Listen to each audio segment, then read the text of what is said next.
The morning light filtered through the Venetian blinds of the third-floor apartment on South King Drive, casting long shadows across the hardwood floors that Clarence Clay Johnson had refinished himself 40 years ago. At 64, Clay still moved with the deliberate precision of a man who had spent his life building things, first as a union carpenter, then as a small business owner, and finally as the unofficial neighborhood handyman who never charged enough for his expertise. His wife Dorothy sat at their kitchen table, her reading glasses perched on her nose as she sorted through the morning mail with the same methodical attention she had once brought to her work as a school librarian. At 62, she maintained the kind of elegant bearing that spoke of a generation that believed presentation mattered, even when no one was watching. Her silver hair was perfectly styled, her house dress pressed, her movements efficient and purposeful.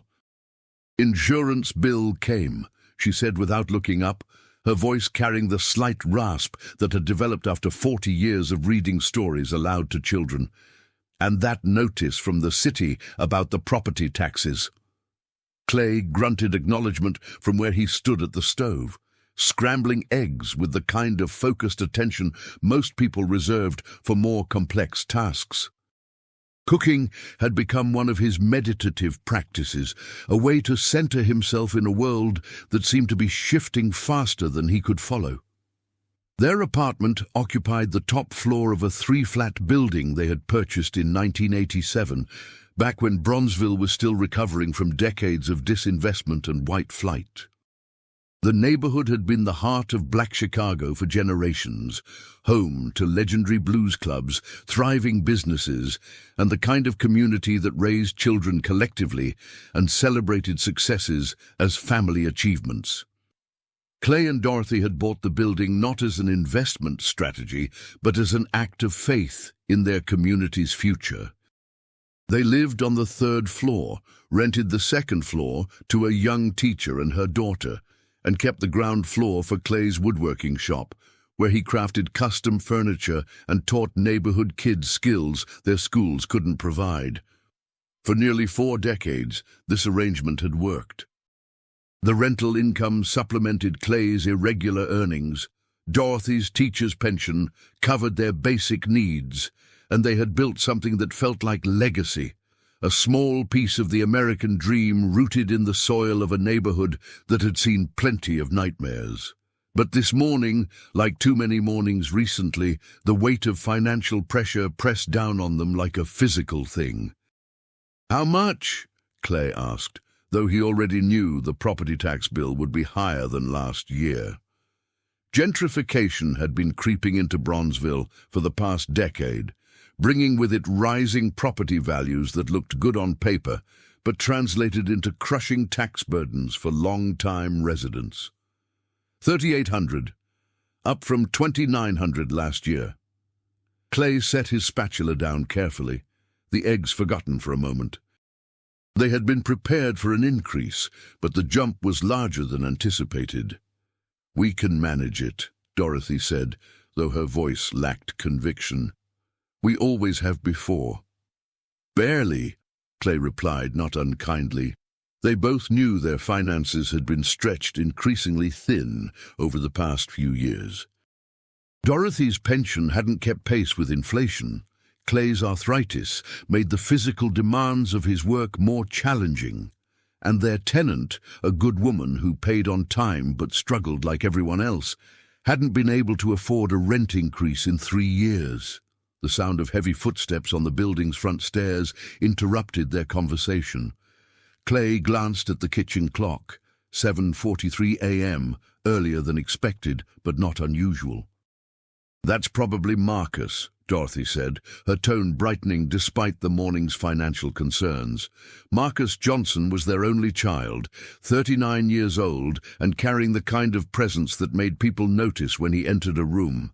At 6'2", with the broad shoulders he had inherited from his father and the intelligent eyes that came from his mother, Marcus moved through the world with confidence that had been carefully cultivated through decades of achievement.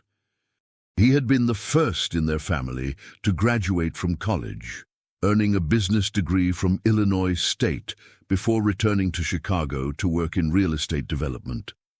For the past 15 years, he had been building a successful career helping to revitalize neighborhoods throughout the South Side, partnering with community organizations and investors to create housing that served working families rather than displacing them.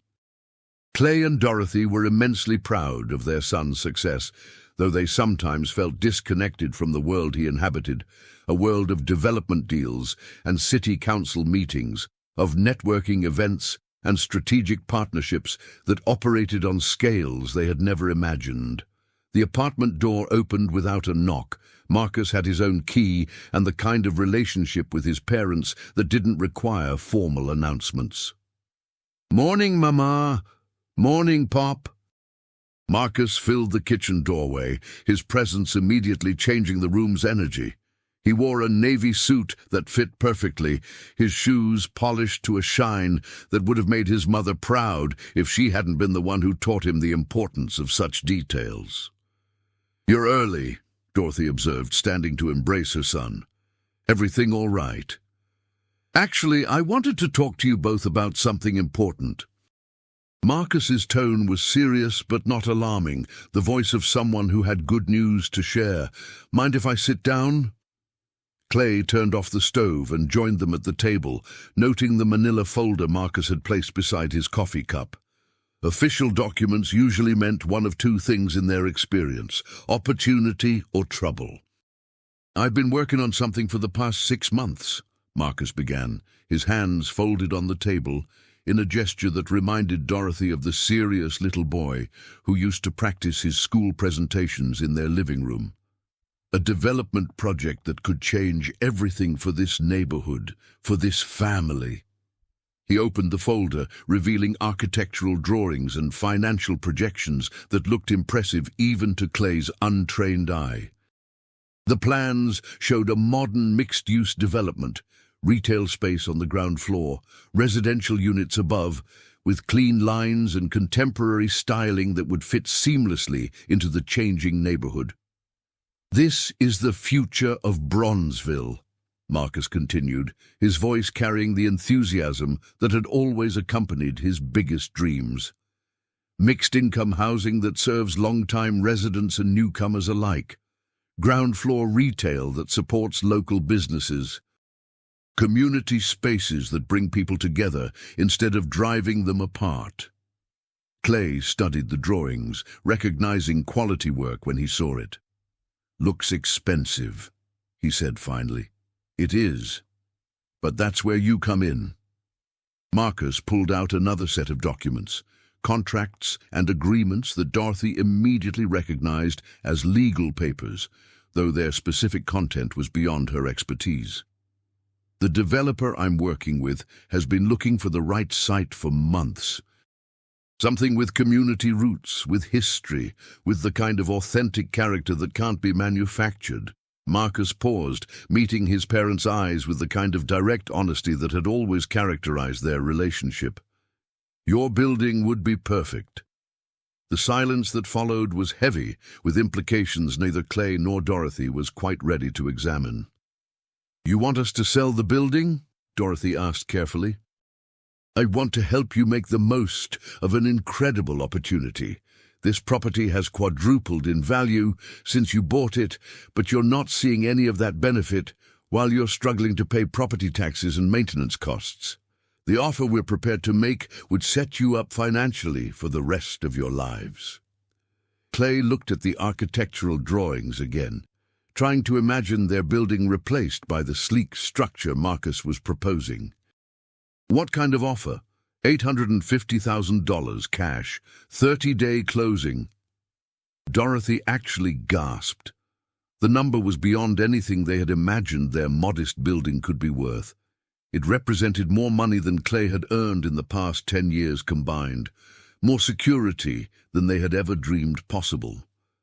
"That's—" Dorothy began, then stopped, overwhelmed by the magnitude of what Marcus was proposing. "That's enough to buy a nice place somewhere with lower taxes, lower cost of living. Maybe down south, where you've always talked about retiring.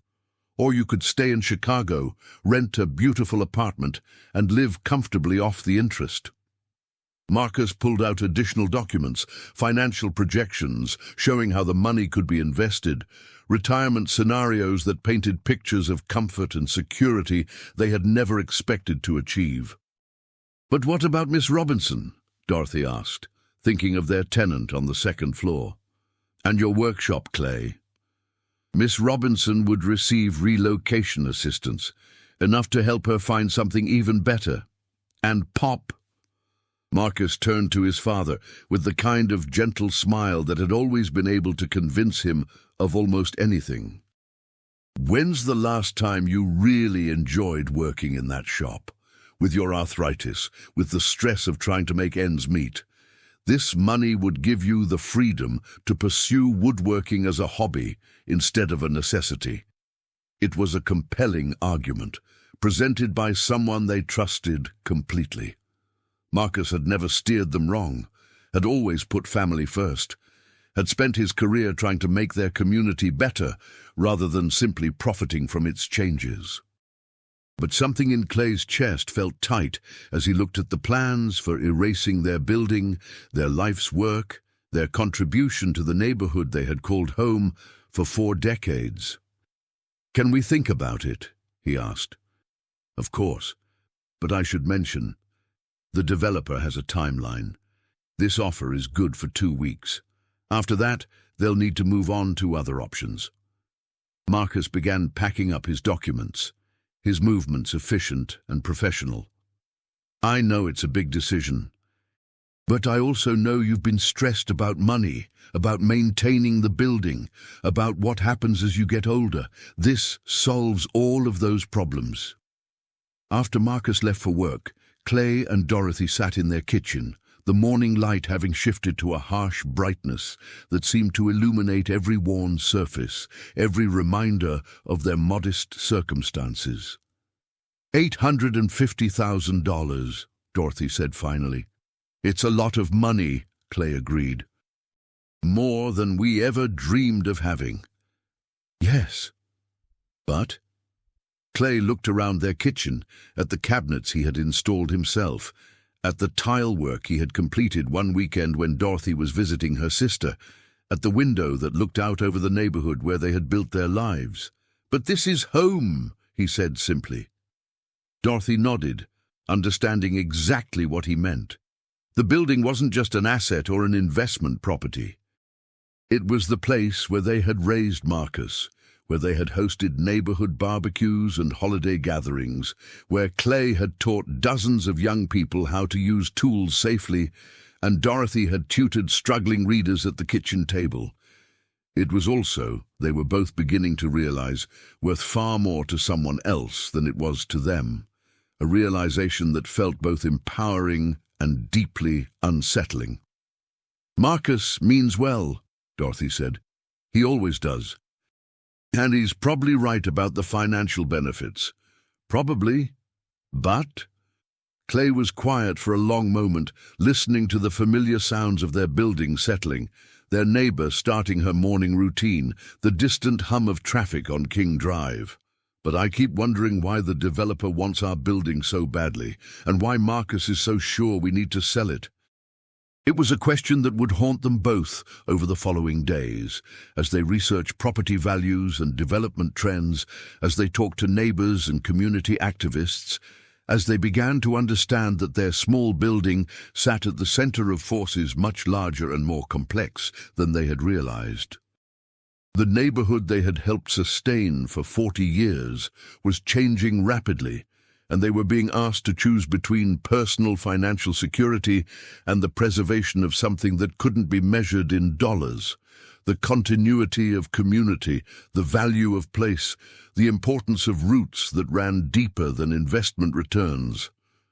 Marcus called that evening to check on their thoughts, his voice warm with the kind of concern that reminded them why they loved him so deeply.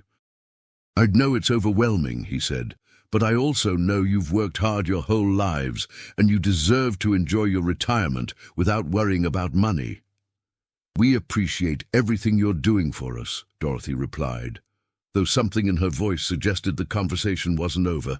"Just think about it. Really think about what this money could mean for your future." After they hung up, Clay and Dorothy sat in their living room, surrounded by 4 decades of accumulated life, photographs and furniture, books and keepsakes, the physical evidence of a marriage and a community that had survived challenges neither the development plans nor the financial projections could account for. They were being offered more money than they had ever imagined possessing by the son they loved more than their own lives, for a purpose that seemed genuinely beneficial to their community. So why did it feel like the beginning of something dangerous? The answer would come sooner than either of them expected, in ways that would challenge everything they thought they knew about family loyalty, community responsibility, and the true cost of progress. But that night, they went to bed in the home they had built together, listening to the familiar sounds of their neighborhood settling into darkness, not yet knowing that within 2 weeks, everything they had assumed about their lives would be turned upside down. The foundation was already cracking, they just couldn't see the fault lines yet. By the end of the first week, the initial shock of Marcus's offer had given way to a more complex kind of anxiety. Clay found himself waking early, standing at the kitchen window with his coffee, studying the neighborhood as if he were seeing it for the first time. The morning routine of dog walkers and commuters, the kids waiting for the school bus, the gradual awakening of a community that had persisted through decades of challenges. All of it suddenly felt fragile, temporary. Dorothy had taken to researching online, something that would have seemed impossible just a few years earlier, but had become second nature since Marcus had taught her to use the computer. What she found both fascinated and troubled her. Property values in Bronzeville had indeed skyrocketed, driven by young professionals who wanted to live close to downtown, but couldn't afford Lincoln Park or River North. Development companies were buying buildings throughout the neighborhood, often at prices that longtime residents found impossible to refuse. "Look at this," she said, showing Clay an article from the Chicago Tribune about similar developments just 6 blocks away. The Meridian Project started construction last year, luxury condos starting at $400,000.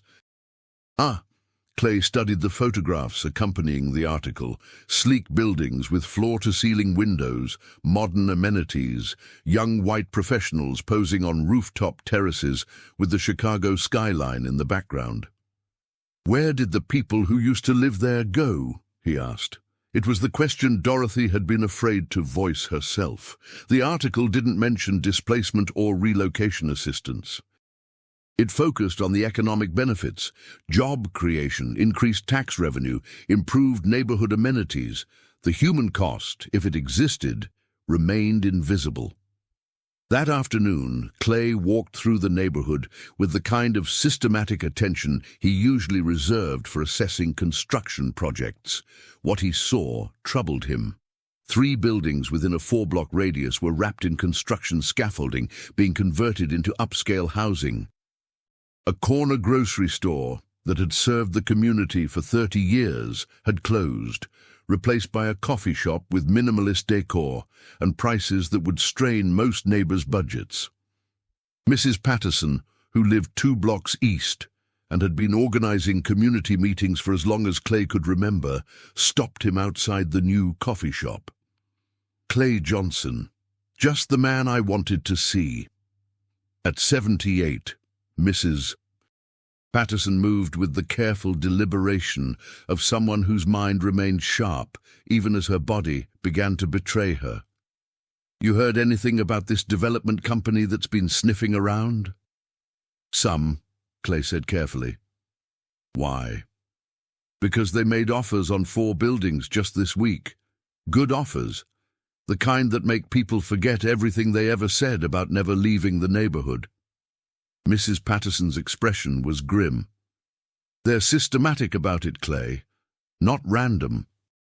They target buildings that anchor the community, the ones owned by families who've been here longest, who other people look to for stability.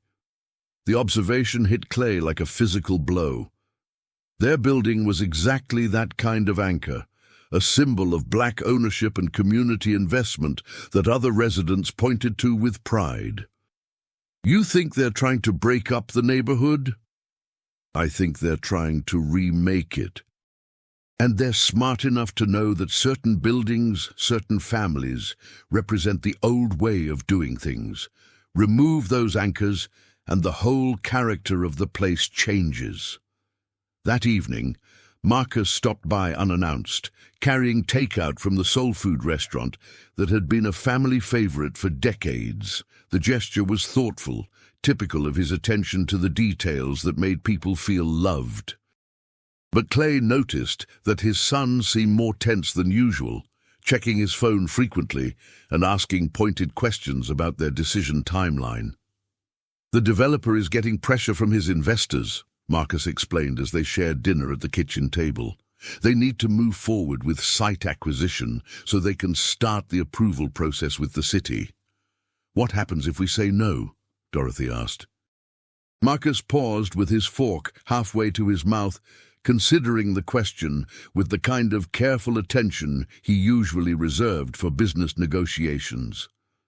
They'll find another site, eventually, but this location is ideal, close to public transportation in the heart of the redevelopment corridor, with the right kind of community support.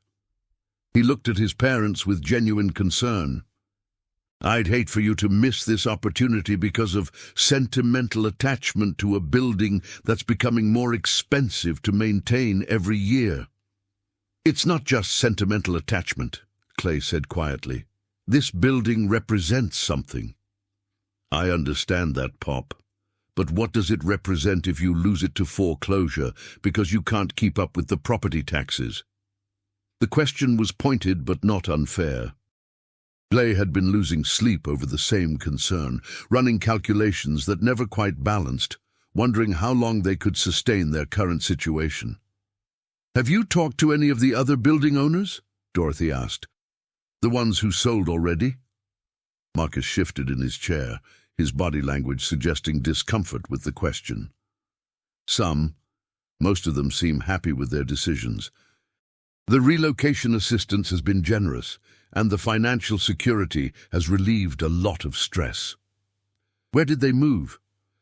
Various places.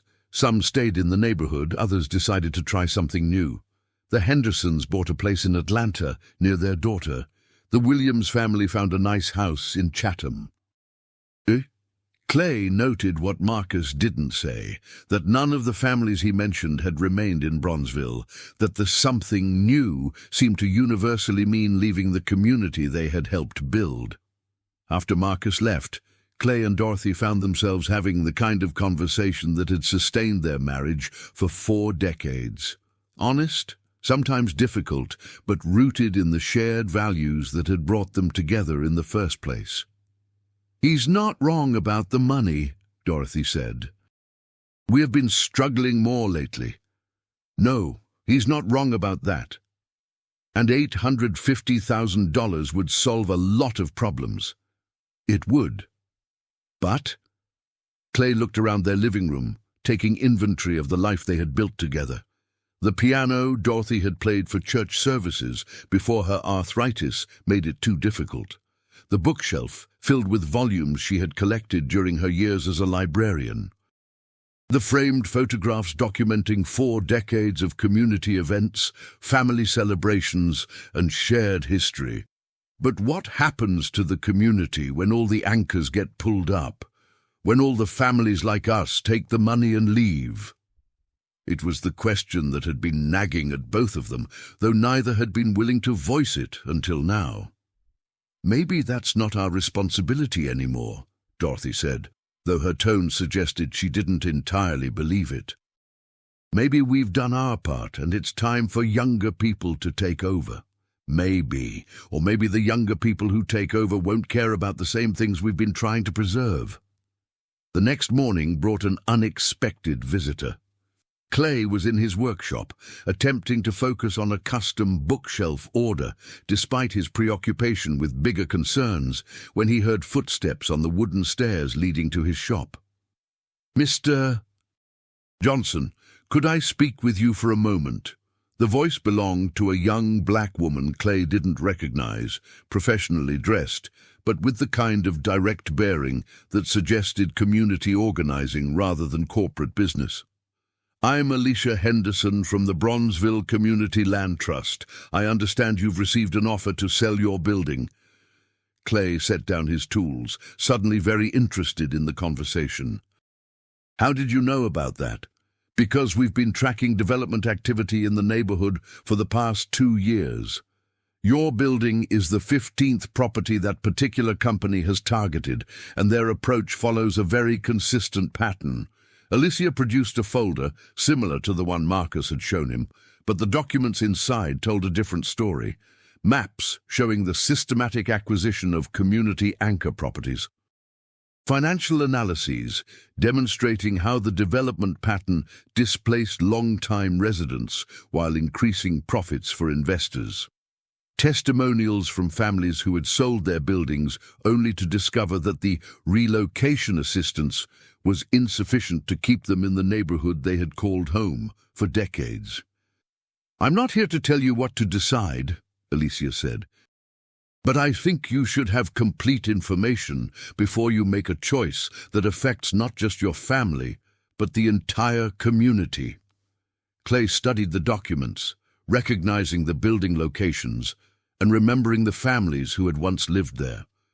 The pattern was indeed systematic, and its effects were becoming visible throughout the neighborhood. "What's a community land trust?" he asked. "It's a model that allows long-time residents to benefit from increased property values while maintaining community control over development. Essentially, the trust purchases properties at fair market value, but with deed restrictions that ensure they remain affordable and community-controlled in perpetuity." "And you're interested in our building?" "We're interested in preserving community anchors like your building. We can't match the developer's offer dollar for dollar, but we can provide long-term security and ensure that your family's investment in this community continues to benefit the people who live here." Clay spent the next 2 hours learning about community land trusts, cooperative ownership models, and development strategies that prioritize community stability over investor profits. By the time Alicia left, he had a folder full of information and a growing sense that the choice facing his family was more complex than Marcus had presented. That evening, when he shared the conversation with Dorothy, her response surprised him. "I've been thinking about Mrs. Patterson's point," she said. "About anchor properties. About what happens when all the families like us leave. And I keep coming back to why we bought this building in the first place. It wasn't just as an investment. It was because we wanted to be part of rebuilding this community, part of proving that black families could own property and create wealth and pass something meaningful to the next generation."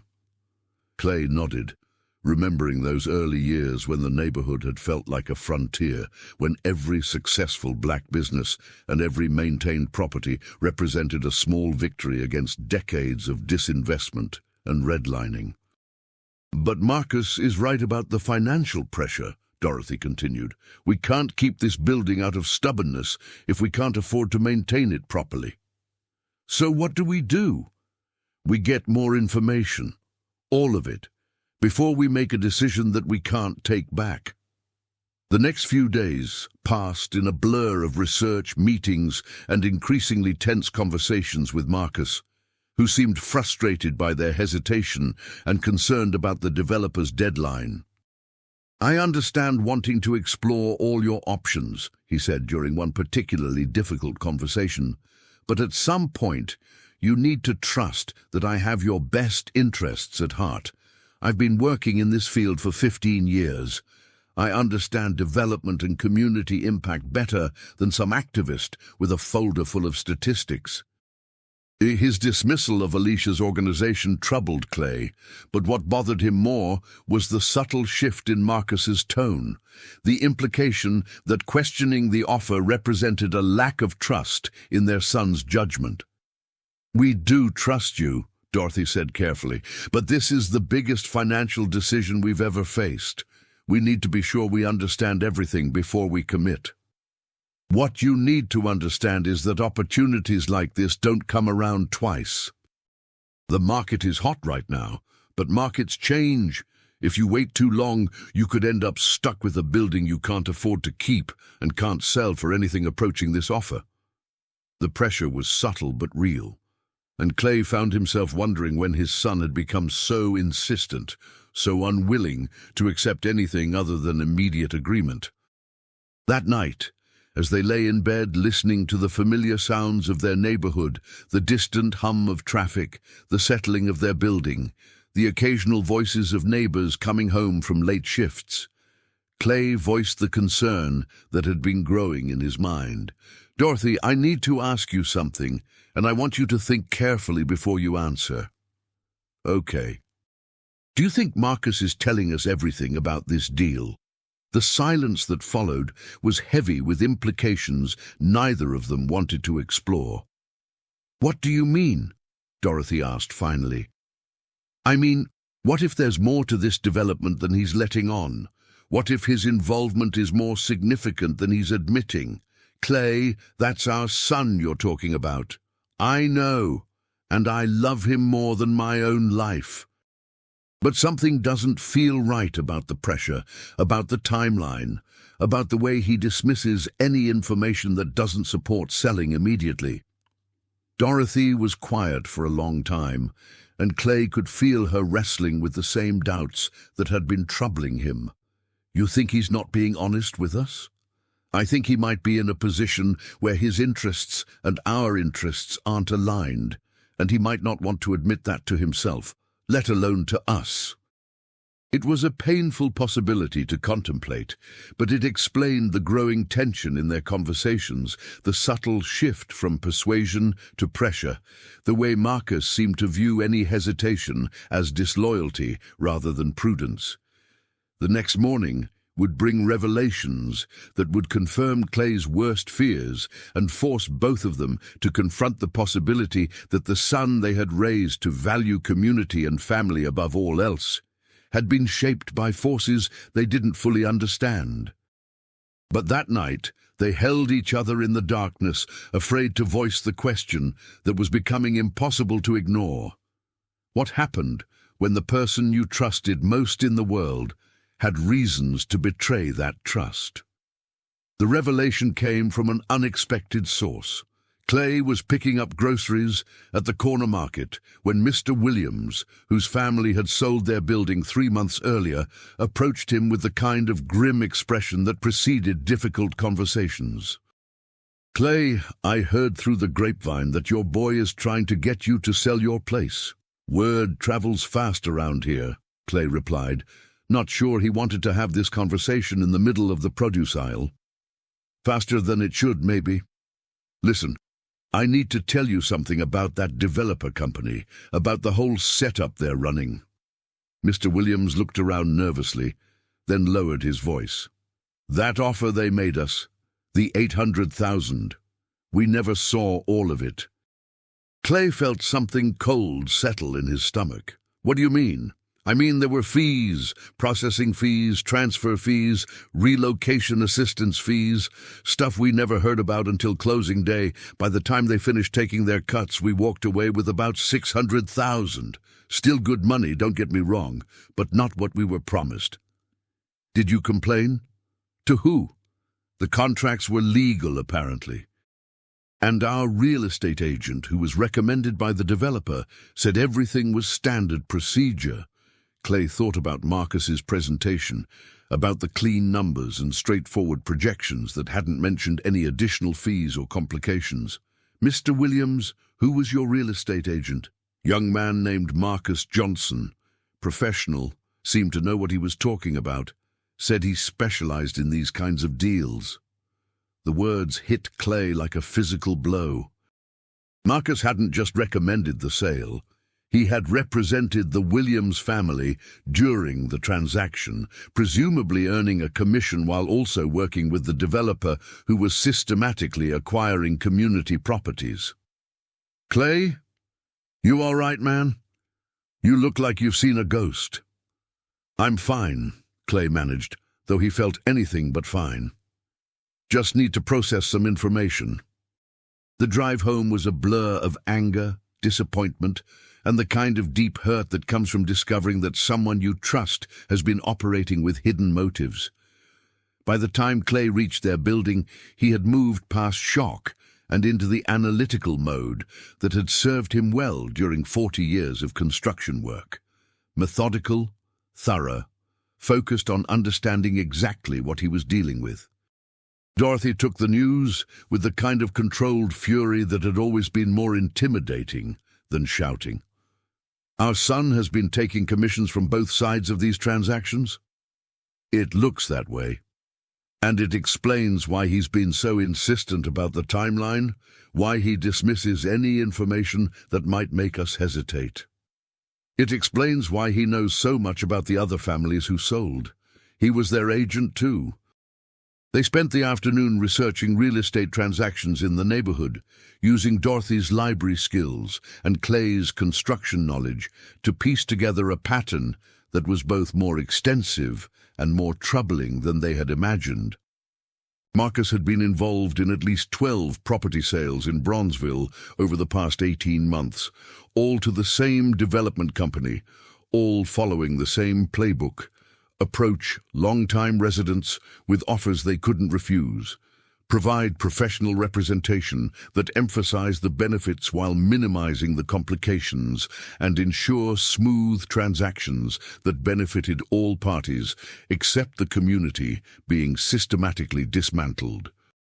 "He's not just selling real estate," Dorothy said, her voice hollow with the realization of what their son had become. "He's selling the neighborhood, piece by piece." The confrontation, when it came, was unlike any conversation they had ever had with their son. Marcus arrived for their weekly dinner, Sunday evening, carrying flowers for his mother and wearing the kind of confident smile that had always made them proud. But when Clay presented the evidence they had gathered, property records, commission payments, testimonials from other families who had discovered hidden costs after closing, that confidence cracked into something uglier. "You've been investigating me?" Marcus's voice carried a mixture of hurt and anger that might have been convincing if they hadn't known about the money he had been making from these transactions. "We've been trying to understand a situation that didn't make sense," Clay replied evenly, "and now it does." "So you think I'm what, stealing from you? Lying to my own parents for money?" "We think you're in a position where your financial interests conflict with our best interests, and you haven't been honest about that conflict." Dorothy set down her coffee cup with the kind of deliberate control that signaled the end of her patience. "Marcus, we raised you better than this. We taught you that community comes before profit, that family means more than money, that integrity isn't negotiable. And what I learned," Marcus shot back, his composure finally breaking, "is that integrity doesn't pay property taxes. Community doesn't put food on the table, and family doesn't mean anything if you can't provide for them." The words hung in the air like accusations, revealing a resentment and a worldview that shocked both parents into silence. "You think I don't know how you've struggled?" Marcus continued, his voice rising. "You think I don't see you choosing between medications and groceries? You think I don't know that this building is falling apart because you can't afford to maintain it properly? So you decided to solve our problems by selling us out?" Clay's voice was dangerously quiet. "I decided to solve your problems by using the skills I've developed to create opportunities that didn't exist before.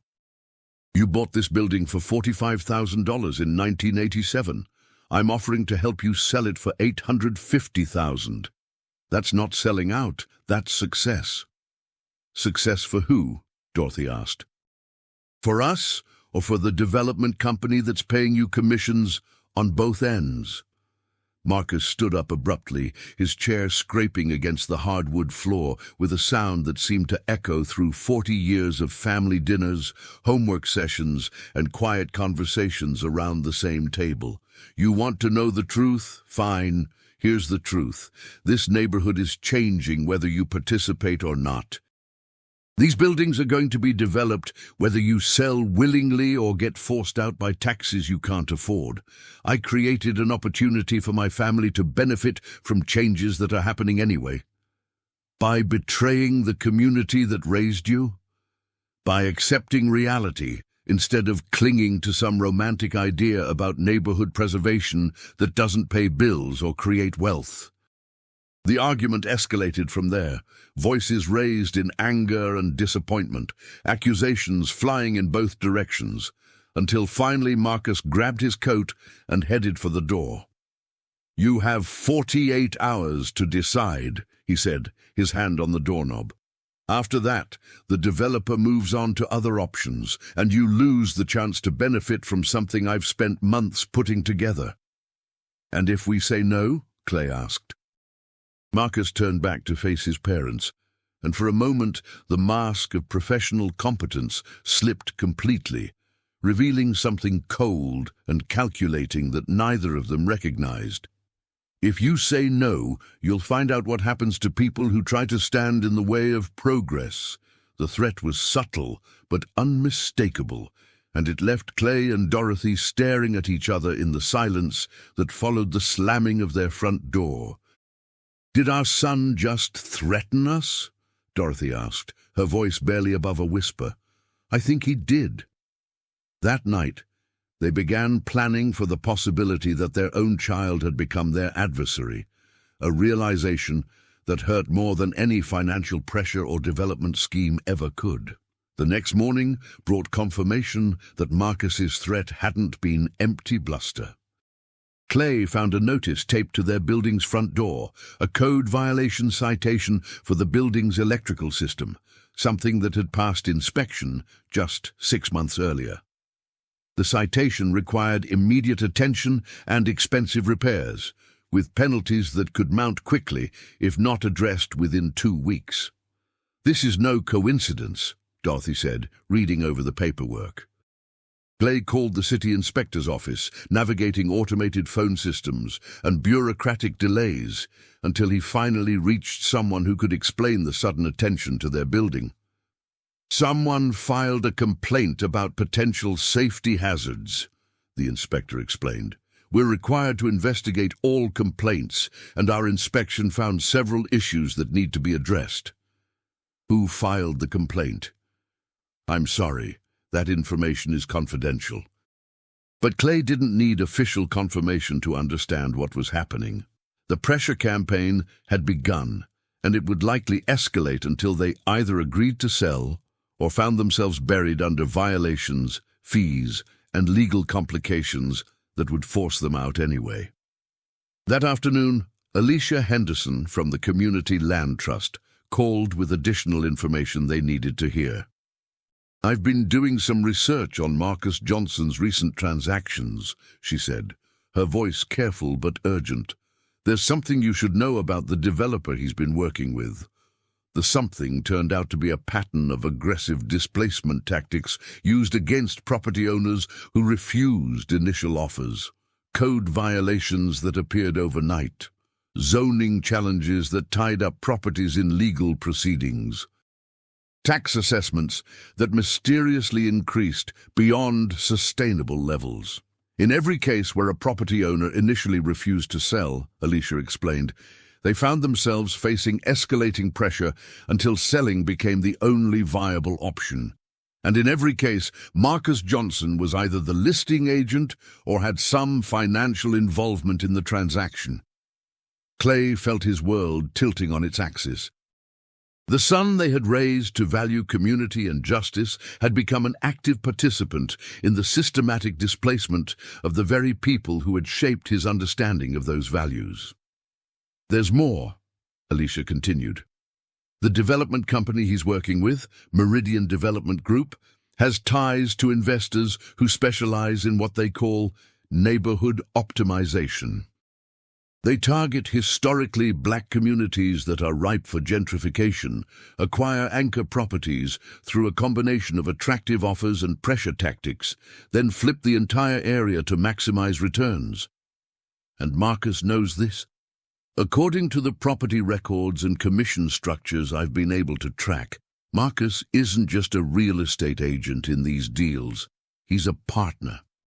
He has equity stakes in several of the development projects, which means he benefits not just from the initial sales commissions, but from the long-term profits when the properties are developed and sold at market rate. The revelation was devastating in its completeness. Marcus hadn't just compromised his principles for money. He had built a business model around betraying the community that had raised him. That evening, Clay and Dorothy sat in their living room, surrounded by the evidence of their son's deception and facing a choice that seemed impossible: sell their building and enable the destruction of their community, or refuse and face escalating pressure that would likely destroy them financially and emotionally. "What do we do?" Dorothy asked, her voice heavy with exhaustion and heartbreak.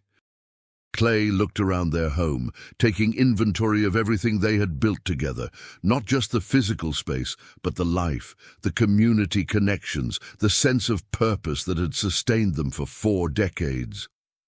"We fight," he said finally, "against our own son.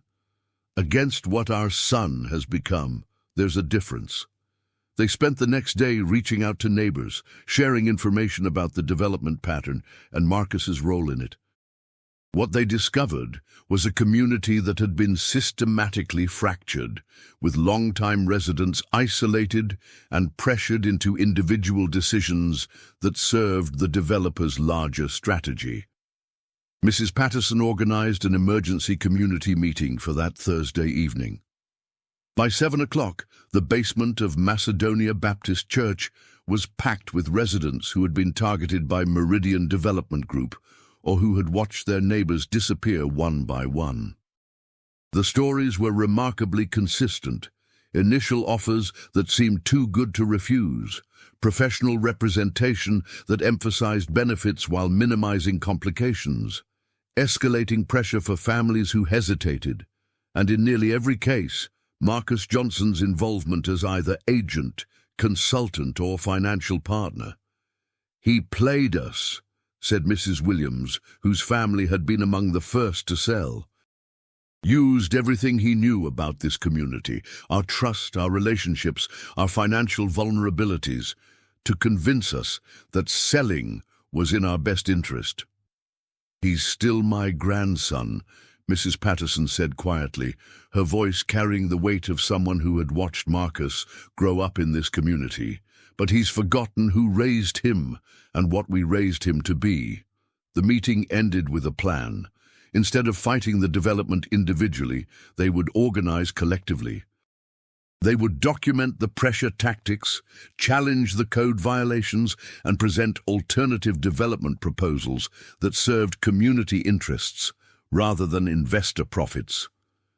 Most importantly, they would make it clear to Marcus and Meridian Development Group that they understood exactly what was happening and were prepared to resist. The confrontation came sooner than expected. Friday morning, Clay was working in his shop when he heard multiple sets of footsteps on the stairs. Marcus appeared in the doorway, but he wasn't alone. 2 men in expensive suits flanked him, one white, one black, both carrying the kind of presence that suggested they were accustomed to getting their way. "Pop, we need to talk," Marcus said, his voice carrying a formal tone that felt like a stranger speaking. "About what?" "About the fact that you've been spreading lies about me and my business partners throughout the neighborhood." Clay set down his tools and turned to face the 3 men, noting how Marcus seemed diminished in the presence of his companions. Less confident, more anxious, like someone who had gotten in deeper than he had intended.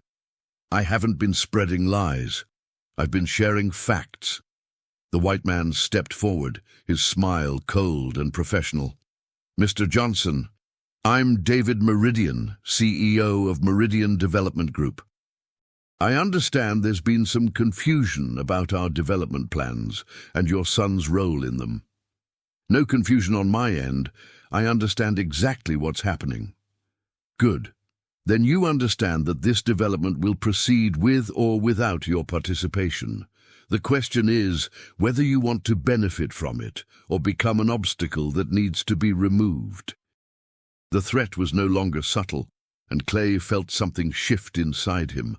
Not fear, but the kind of focused clarity that had helped him survive 40 years in construction, where mistakes could be dangerous and weakness could be exploited. And if I choose to be an obstacle? David Meridian's smile widened. Well, let's just say that old buildings in changing neighborhoods can face all sorts of unexpected challenges: code violations, zoning issues, tax assessments, insurance problems. It's remarkable how quickly the costs of ownership can become unsustainable. Clay looked at his son, searching for any sign of the young man who had once helped him organize community tool drives and neighborhood cleanup days. Marcus, is this who you want to be? Is this the legacy you want to build? For a moment, something flickered in Marcus's eyes. Uncertainty, maybe, or regret. But then he straightened his shoulders and met his father's gaze with resolve that felt like a door closing. This is business, Pop. Nothing personal. Everything about this is personal. The meeting ended with an ultimatum: sign the sales agreement by Monday morning, or face the consequences of obstructing progress. After they left, Clay climbed the stairs to his apartment, where Dorothy was waiting with the kind of expression that meant she had heard everything. "What do we do now?" she asked. Clay looked out the window at the neighborhood they had helped build, at the community that had shaped their lives and raised their son, at the place they had invested 4 decades of love, labor, and hope. Now, we show them what happens when you threaten the wrong family. The plan they developed over the weekend was risky, dangerous, and completely dependent on their ability to outmaneuver people who had significantly more resources and experience with this kind of conflict.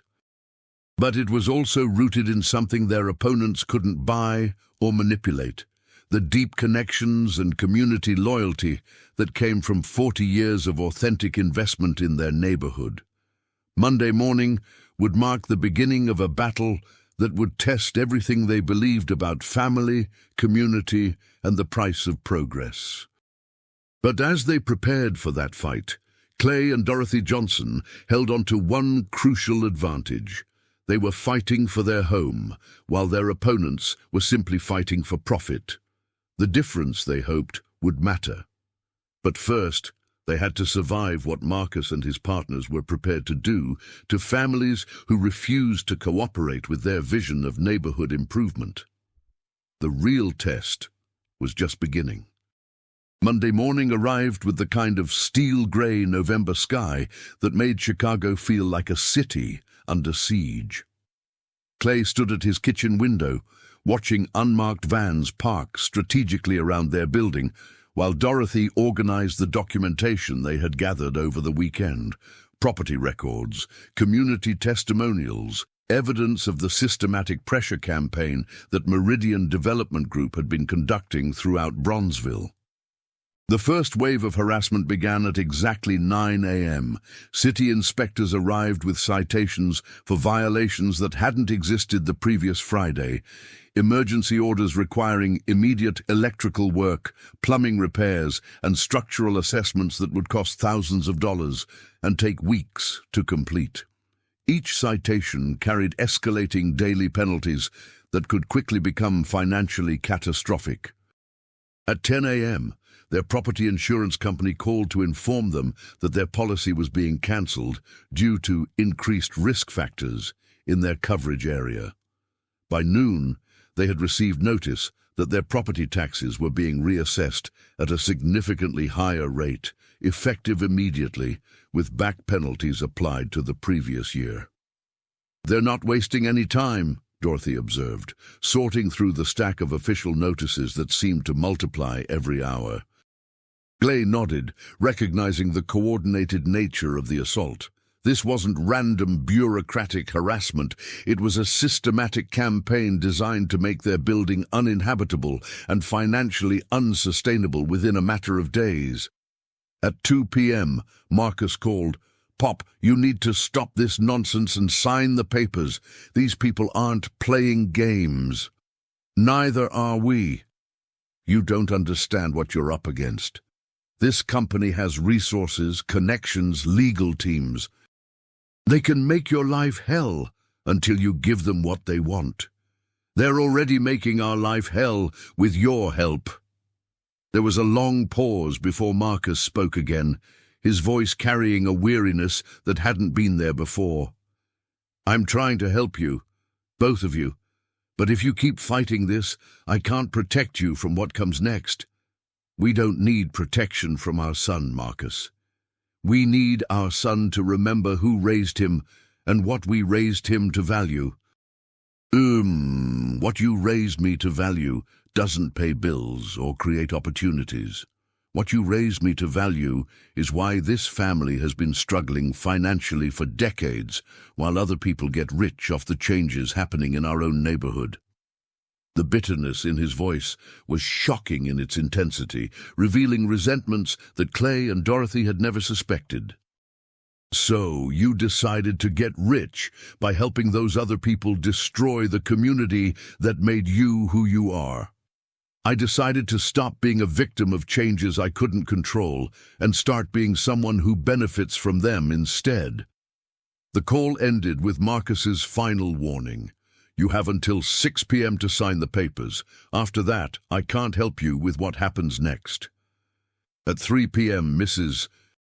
Patterson called to report that several other buildings in the neighborhood were facing similar harassment campaigns, simultaneous code violations, insurance cancellations, and tax reassessments that seemed designed to force immediate sales.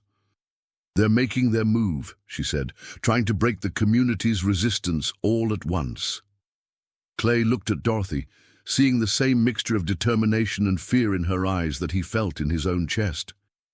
"Are you ready for this?" he asked. "I've been ready since Thursday night. The question is whether our plan will work." The plan they had developed was based on a simple premise. If Meridian Development Group was willing to use illegal pressure tactics to force sales, they were vulnerable to exposure that could derail their entire operation. But exposing them would require evidence, witnesses, and a level of coordination that would be difficult to achieve under pressure. At 4 p.m., they implemented the first phase. Clay called the local news station that had been covering gentrification issues in Chicago's historically black neighborhoods. Dorothy contacted the community legal clinic that provided free services to residents facing housing discrimination. Mrs. Patterson reached out to the city council member who had been elected on a platform of protecting long-time residents from displacement. By 5 p.m., their building was surrounded by a different kind of activity. News cameras, community activists, legal observers, and neighbors who had come to show support for what had become a symbol of resistance to aggressive gentrification. Marcus arrived at 5:45 p.m., accompanied by David Meridian and a team of lawyers, expecting to collect signed papers from a defeated elderly couple who had been pressured into submission. Instead, they found a block party. Mrs. Patterson had organized the community with the same efficiency she had once brought to church fundraisers and school board campaigns. Neighbors who had been isolated and pressured individually were now standing together, sharing their stories with news reporters and documenting the systematic campaign of harassment they had all experienced. The presence of media and legal observers changed the dynamic completely. Meridian's team found themselves answering questions about their business practices instead of dictating terms to vulnerable homeowners. Mr. Meridian called out a reporter from Channel 7 News. "Can you comment on allegations that your company has been using illegal pressure tactics to force property sales in Bronzeville?" "These are unsubstantiated accusations from people who are trying to obstruct legitimate development that will benefit the entire community," Meridian replied. But his composure was clearly shaken by the unexpected presence of media attention. "What about the coordinated code violations that appeared overnight for multiple properties? Are those also legitimate?" "All code enforcement actions are handled by the city according to established procedures." But even as he spoke, City Council member Patricia Williams was on her phone with the mayor's office, demanding an immediate investigation into the suspicious timing and coordination of the violations. The confrontation that followed would be replayed on local news for weeks. Marcus approached his parents through the crowd of supporters, his face tight with anger and something that might have been desperation. "You're making a mistake," he said, his voice low but audible to the news cameras that had followed him. "These people are offering you financial security, and you're choosing to fight them out of stubborn pride."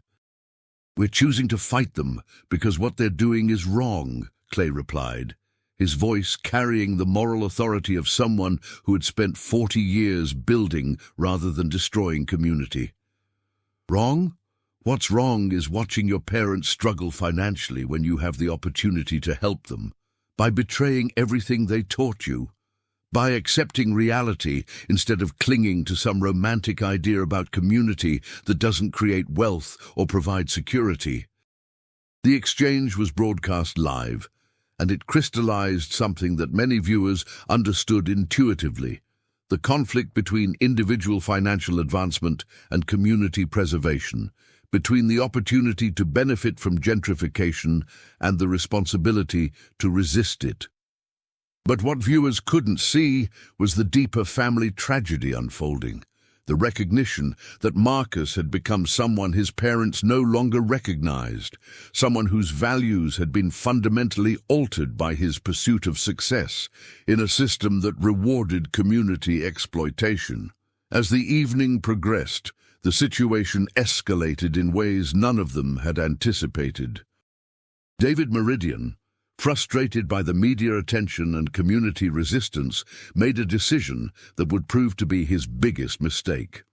At approximately 8 p.m., as the crowd was beginning to disperse and the news cameras were packing up, Meridian pulled Marcus aside for a conversation that several witnesses would later describe as heated and threatening.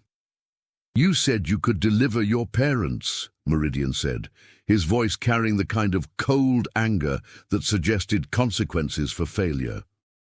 "You said they would sign when they understood the alternative."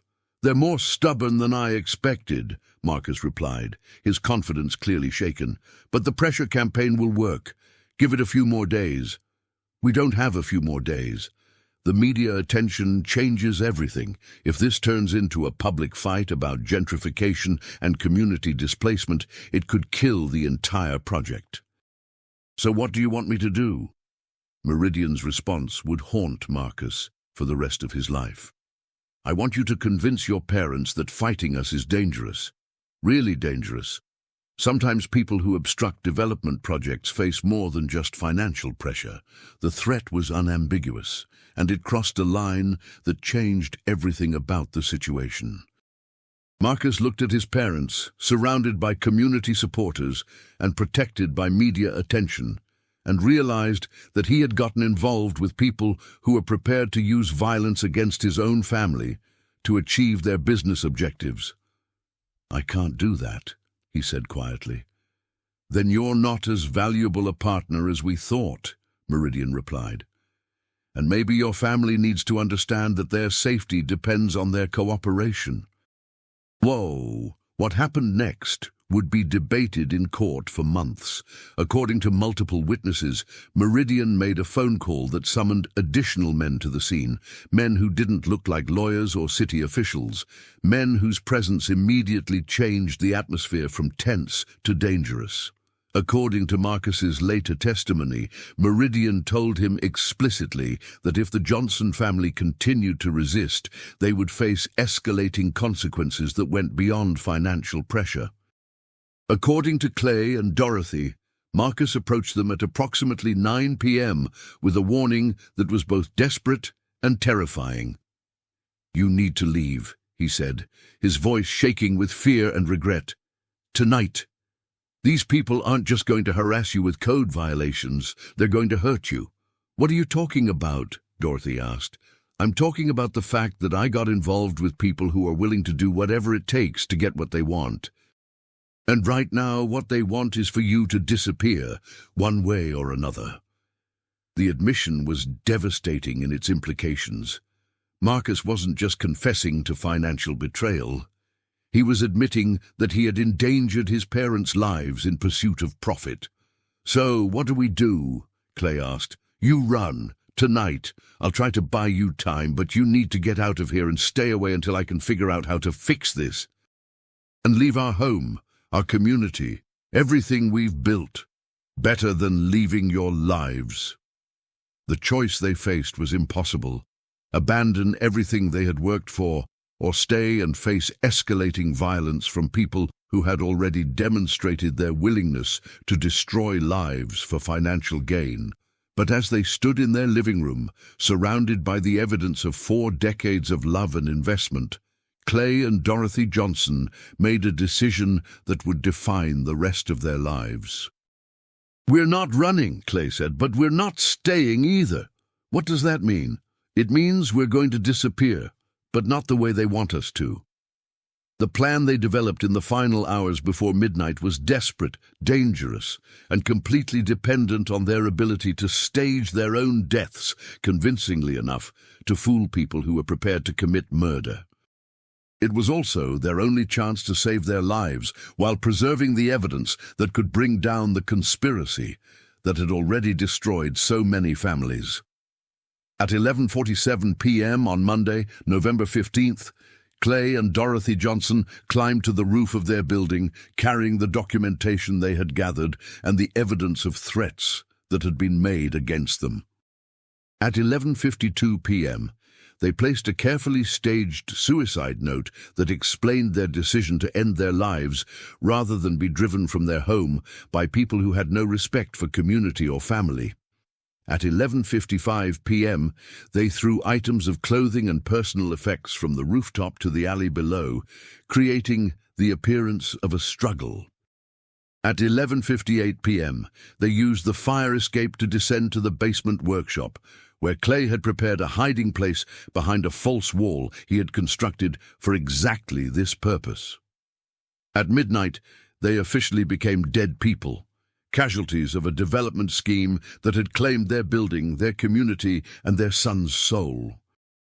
But they were very much alive, and they were prepared to wait as long as necessary for the chance to expose the truth and reclaim the life that had been stolen from them. The next morning, when Marcus found the suicide note and the evidence of apparent deaths, his breakdown was genuine and complete. The grief, guilt, and horror of believing he had caused his parents' deaths would drive him to confess everything to the police, providing the evidence that would eventually bring down Meridian Development Group and expose the systematic exploitation of Bronzeville's residents. But that was still weeks away. For now, Clay and Dorothy Johnson were officially dead, hiding in their own basement, listening to their son's anguished confessions on the floor above them, and planning their eventual resurrection. The hardest part wasn't the physical discomfort of hiding, or the logistical challenges of staying hidden while their building was searched and their deaths investigated. The hardest part was listening to Marcus grieve for parents who were very much alive, just 20 feet away, unable to comfort the son whose choices had made their deaths necessary for their survival. But they would wait, and they would plan, and eventually they would emerge to reclaim not just their lives, but their community and their son's redemption. The story was far from over. In many ways, it was just beginning.